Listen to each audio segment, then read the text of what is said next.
Top 5 camera recommendations if you're doing mostly video content. Disclaimer lang na sobrang dami pang options other than itong mga ibibigay ko, no? Pero ito kasi yung personally mga ginamit at ginagamit ko hanggang ngayon. So let's start with the top 5. Syempre yun yung kung ano yung meron ka na ngayon, yung smartphone mo. If you can get yung latest option ngayon, for example, iPhone 17 Pro, better. Sobrang ganda nun. Again, personally meron akong ganun ngayon, and kapag may mga situation na run and gun, mabilisan, hindi planado, I am telling you, ginagamit ko pa rin to panggawa ng content. As far as video quality is concerned, sobrang capable niya. And yun nga, sobrang convenient din yan na nasa phone mo na siya. So pagka-shoot mo, pwede ka na rin mag-edit tapos post mo na agad. Yun actually yung pinakabentahin niya, no? Nasa na siya palagi tapos kumpleto na siya. Plus marami pang mga accessories na pwede sa smartphones para mas maging madali pa yung paggawa mo ng content. Moving on to the next, yung top 4 recommendation ko is yung Insta360 Luna Ultra. And as a matter of fact, itong video na to mismo, nire-record ko to gamit yung Insta360 Luna Ultra ko. So you can actually see for yourself kung okay yung quality niya or hindi. And considering na marami na ako na-try na cameras,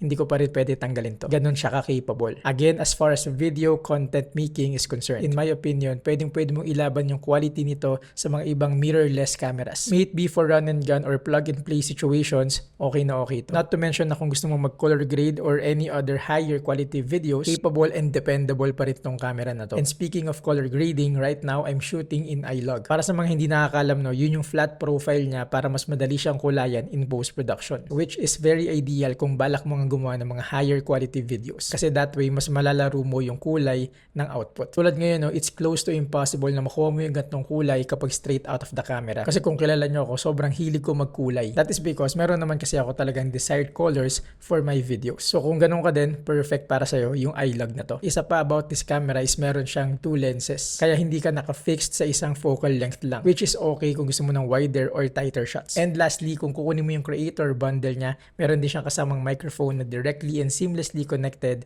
to the camera. Sobrang convenient nun. Top 3 recommendation ko is yung Sony ZV-E10. Ito medyo mabigat-bigat na yung laban kasi interchangeable lens camera na siya. Meaning to say, hindi siya nakapako sa isang lens lang. Pwede mo siyang palitan anytime, and when you do, sobrang dami ng ibang possibilities pa. Pwede kang gumamit ng wide lens for vlogging, for unboxing. Pwede kang gumamit ng tighter lens for portraits. Malawak na yung possibilities niya. Nga lang, kasama doon yung extra gastos, syempre. Pero kung quality lang kasi yung pag-uusapan natin, sa tatlo so far, ito na yung pinakamaganda. Kasi in a way, parang ito yung entry level sa professional workflow. Mas detailed na rin yung settings niya, mas pwede mo siyang kalikutin and whatnot. Personally, meron ako nito, and believe it or not, sobrang dami kong ginagawang trabaho gamit ng kamerang to. Mapa-paid or hindi, ilalaban ko to. Lalong-lalo na if you have the right lens nga. Actually, for the longest time, ito yung most recommended camera ko sa mga beginners. Kasi di siya masyadong mahal, hindi rin siya masyadong komplikado, pero ganda ng quality. And so far, walang bumalik sa akin na pangit siya kasi magandang camera talaga siya. So kung may budget ka at meron kang tiyagang aralin siya and balak mo seryosohin yung paggawa ng video content, magandang panimula to. Angat na tayo ng konti, top 2 recommendation ko is yung Sony a6700. By the way, kung hindi ko nasabi, hindi pala to sponsored ng kahit anong brand. It's just that, again, ito yung mga personal kong ginamit. Nag-try din ako ng mga iba't ibang brands, pero ito talaga yun. Anyway, going back. Ito talaga, napakaganda, napaka-reliable, napaka-dependable na camera nito. As a matter of fact, hindi lang pang video but even for photos. Yung dalawang labas ko ng bansa, ito lang yung kamerang dala ko. And again, for photos and videos, hindi ako binigo nito. Interchangeable lens din siya, kaya yun lang yung pinapalitan ko from time to time. Meron siyang magandang stabilization, kaya kahit wala kang gimbal, kahit handheld shooting lang, palag na palag. Crop sensor camera siya, pero meron siyang 10-bit codec na I am telling you, sobrang gandang kulayan nun. So kung may balak kang gumawa ng mga cinematic shots, perfecto. Ganda rin ng mga buttons and dials niya, maganda siya i-customize. Mas malaki na rin yung battery niya kumpara sa ibang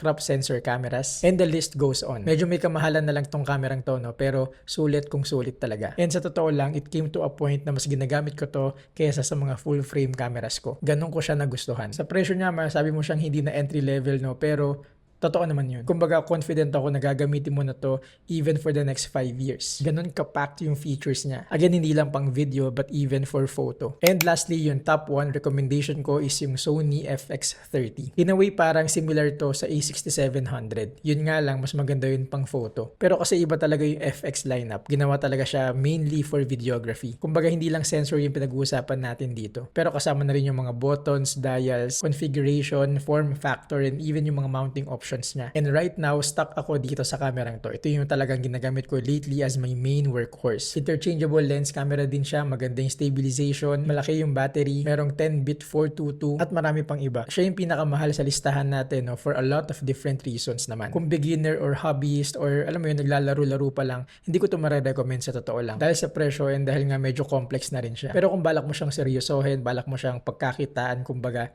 ito yung top 1 talaga. Some people would say na bakit hindi full frame cameras yung top recommendation ko. I get that, no. I have full frame cameras also, pero iba talaga yung FX30 so far for me. Lalong-lalo na meron ng mga lumalabas na mga lenses na pang crop sensor cameras na sobrang capable at sobrang ganda na rin talaga. Sa katunayan, meron ako FX3, yung full frame version niya, pero binenta ko yun para kunin yung FX30. Medyo mahaba-haba yung naging thought process doon, no? Kaya sa ibang video na lang yan. But yeah, yun yung top recommended camera ko if you're doing mostly video content. Mapa vertical or horizontal content, sa dami ng mounting options niya, napakadali niyang gamitin. Not to mention, ang ganda ng grip niya, no? Talagang feel na feel mo na professional ka. So if right now, na-check mo na kung magkano siya, tapos nag-wonder ka kung sulit siya, yes, sulit na sulit. So yun lang muna sa video na to, no? Yun yung top 5 recommendations ko if you're doing mostly video content. If na-enjoy mo tong video na to at tumabot ka sa dulo, sana may napulot ka and sana nag-enjoy ka. In any case, maraming salamat sa panonood. Kung gusto nyo rin ng gantong video na pang photography naman, let me know in the comment section. Nevertheless, yun lang muna for now. See you guys in the next video.